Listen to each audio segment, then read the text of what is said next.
Next, we'll move on to the iteration statements, right? So that iteration statements are nothing but a loops in Java. Okay, that is in looping sequence of iterations means what? Repetition of the group of statements is called as a iterations, right? So when iterations that is when you want to repeat some group of statements for a particular for a specified number of times, then we are going to use it as the iteration statements. In Java, like C and C++, it supports three kinds of iteration statements. That is, one is a for, the other one is a while, and the other one is a do while statement. These statements create what we commonly call as a loops. Okay, as we probably know that a loop repeatedly executes the same set of instructions until a particular or a specified condition is met. Okay, so Java is also loop to fit any programming need. Okay, so these in looping sequence statements are executed until the number of time or until some condition for a loop is being satisfied. So any looping process includes the four different steps. One is a setting an initialization for a counter, that is called as a initialization expression. Whichever the loops you use, while you use while loop or do while loop or use a for loop, right? So first we have to do the initialization for the initialization expression. Then execution of the statements in the loop, that is we have to specify which group of statements or what kind of statements to be executed inside the loop. We have to write some set of group of statements inside the for loop, that is called as the body of the loop. Then after that it has to meet some condition. Okay, it has to meet some condition. You have to specify the condition, that is test the specified condition for the loop. Then and then you have to do the loop progress expression, that is whether you have to increment the count. Loop progress expression depends on the initialization expression, whether we have to increment the loop progress expression or decrement the loop progress expression, depends upon the problem given. So what is the problem given is, say for example, I want to specify that the I want to specify that printing the numbers from 10 to 1. So initial expression it will be 10. So what loop progress expression will be in the decrement order, because we have to come down to 1. So what loop progression you have to do? You have to decrement the value of the loop progress expression. In such situations, we are going to use the decrement operator. So that is the reason why the whether we are decrementing or incrementing the loop progress expression depends upon the kind of the problem is given to solve. Okay. So Java includes, as I told, three loops. One is a while loop, second one is a do while, that is a second one is a do while loop, third one is a for loop. Okay. So if you take a while loop, right, the general structure of the while loop is we have to give the initial expression before specifying the condition in the while. Because this is a while loop is a pre-test condition. If the condition is true, then only it is going to execute body of the loop. If the condition is false, then if we don't have the initial expression to test the condition, then your body of the loop will not be executed at least once also, right? So that is why this is called as a pre-test condition loop. So here in the pre-test condition loop, your initial expression is present before the while, and in the while we are going to give the conditional expression. Inside the body of the loop, we are going to give the loop progress expression. Okay. Next is the second one is do loop, that is a do while loop. Sorry. The general structure of the do loop is you have to give the initialization expression, do, that means you do execution of the body of the loop, and your body of the loop will contain some group of statements to be executed. Then After that, we are going to specify while test condition. Here see the difference while and do while. So do while is a post test condition loop, and while loop is a pre-test. Before entering into the body of the loop, the condition is tested and it's going to enter into the body of the loop. Whereas in do while loop, so at least once the body of the loop is executed, then after that body of the loop, it is going to test the condition. So that is why it is called as a post test condition loop, because after the body of the loop is executed, your test is going to be tested. Okay, test expression is going to be tested in the while loop. So that is the reason this is called as a post test condition loop, and that is a while loop is a pre-test condition loop. Okay, so in both the conditions, the initial expression should be present before the while in case of while statement. In case of do while statement, the initial expression should be specified before the do keyword. Okay, and initial loop progress expression in both the cases, it is present in the body of the loop itself, right? And whereas the in while condition, we are going to specify the condition to be tested. Okay, what condition need to be tested will be given in the while, that is either in the do loop or in the while loop. Okay, so main difference between the while and the do while is that, see here, in while the body of the loop will not be executed at least once, right? Whereas in case of do while, irrespective of the condition is satisfied or not satisfied, the body of the loop will be executed at least once, right? So that is the main difference between the pre-test condition loop and the post-test condition loop. So as I told, do while loop is called as a post test condition loop, since we are going to test the condition at the end of your after the body of the loop is executed. Whereas in pre-test condition loop, before entering into the body of the loop, your condition is going to be tested in the while loop. Okay. So apart from these two are almost one and the same. Only the difference is here. Until condition is satisfied, there will be no entry.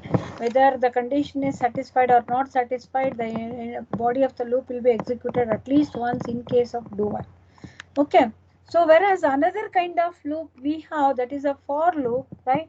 That for loop is totally different from the both the loops. So where, so sometimes what happens, the user or the programmer may forget to write the initial expression, right? Initially, because in both the cases we need to specify that initial expression before execution of the body of the loop, right? So to avoid that kind of negligence or the human error, right? The for loop which we are going to use allows the user to specify all the three conditions in one line. Okay, that is a for open parenthesis, initial expression semicolon, conditional expression semicolon, then you will have the loop progress expression in the for loop. This is the general syntax of the for loop. Then for loop is it is going to execute the group of statements same as like a while and do while. Here also body of the loop will be there. Only advantage of this for loop is it will have all the three expressions in one line. You no need to worry about that. As once it has been defined, your for loop statements as given, automatically your for loop statements are going to be executed. There will be no chance to leave any kind of expressions like in while and do while. Okay, since all the expressions are present in the same statement, same for loop itself. Okay, within the parenthesis of the for loop. Then but here also, if the condition is true, then only the body of the loop will be executed. If the condition is false, then it will not execute the body of the loop. It will not enter into the body of the loop itself. Okay, so that is what about the for loop, while loop and do while loop. Okay, so since there are still a lot of things to be studied on the looping statements, right? Very important thing is if you are any loop, whether it is a while or do while, right? If you have more than one statement, okay, then you have to enclose with a pair of braces. That is a floodgates, beginner of the loop and end of the loop, right? If it contains compound statements. Compound statements is nothing but a group of statements combined together into a single unit is called as a compound statement. It may include input output statements, it may include a combination of input output control branching statements, or combination of the other kind of statements like expressions, right? Or the any assignment statements like that, okay? So it is one type of that is a compound statements. If it contains more than one, you need to enclose with a pair of braces, right? That is about the whether it is a for loop or it is a while loop or it is a the do while loop, post test condition loop, okay? Whatever it may be, you have to specify the curly brackets for the loops if they contain compound statements, okay? So then come to the more about the loops, right? That is all about the general syntax of the loop, and what all the expressions it contains. Three expression: initialization expression, conditional expression. To condition need to be tested because it should not go to infinite loop. Suppose if you don't specify the finite condition, right, proper condition, that expression, okay, whatever the test expression you are doing, then it is going to execute infinitely, won't get the proper answer, okay? So if you don't specify the condition for anything, so break, and in the looping statements also we can make use of the break statement, right? Then the continue statement. There are other statements also you can use in case of the in the loop also. Not only that, you have to declare only the loop related iterations like that. It is not like that, right? So it is going to execute the group of statements itself, okay? One more thing I wanted to tell you, in the for loop, right? So variable that controls a for loop is only needed for the purpose of the loop and is not used elsewhere. When this is the case, it is possible to declare the variable inside the initialization process portion of the for. For example, the program which is going to be recorded, okay? So initial expression n is declared as a int inside the for loop. When you declare a variable inside the for loop, there is one important point to remember. The scope of that variable ends with the for statement. Does. That is, the scope of the variable limited to the for loop. Outside the for loop, the variable will is to exist. If you need to use the loop control variable elsewhere in your program, you will not be able to declare it inside the for loop. When the loop control variable will not be needed elsewhere, most Java programmers declare inside the for. For example, here is a simple program that tests for prime numbers. Okay, there are some examples which you are going to use it. So some of the loop variations is that the for loop supports a number of variations that increases its power and applicability. Okay, the reason it is so flexible that three parts, that is the initial expression, conditional test and the iteration, do not need to be used for any only those purposes. In fact, the three actions of the for can be used for any purpose you desire. Okay, one of the most common variations of the conditional expression is specifically that does not need to test the loop control variable against some target value. Okay, in fact, the condition controlling the for can be any boolean expressions. For loop continues to run until the boolean variable done is set true. it does not test the value for here. Another interesting of the for loop variation, either the initial expression or the iteration expression or more, both may be present absent also. There is when you don't want that, okay, so you can the you can stop the that is you cannot use the initial expression and the loop progress expression also. So I told that in for loop you are come across a for each loop also, right? That is the for each version of the for loop. So being big, so only this for each loop is available in the JDK, that is Java. It is not available in the C and C++, right? So here, this is a second form of the for was defined that implemented for each style loop. You may know that contemporary language theory has embraced for each concept. Okay, and it is quickly becoming a standard feature that programmers have come to expect. A for each style loop is designed to cycle through a collection of objects such as an array in strictly sequential fashion from the start to finish. Unlike some languages such as C Hash, that implement a for each loop by using the keyword for each. Java adds the for each capability by enhancing the for statement. The advantage of this approach is that no new keyword is required and no pre-existing code is broken. For each style of the program is also referred to as the enhanced for loop. That is also one type of for each loop where we are going to use to define the for each loop statement.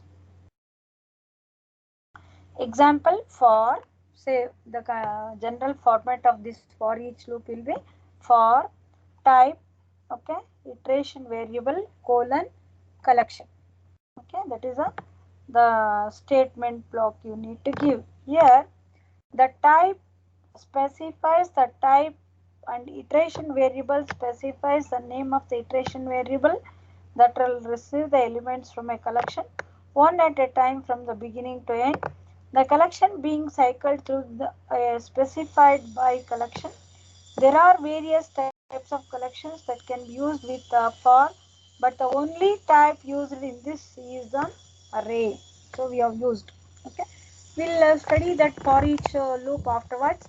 Now I told that there are some statements which we can use it even in the for loop also. Break statements I can use, okay, and continue statement I can use, and labeled block statement loops also I can use.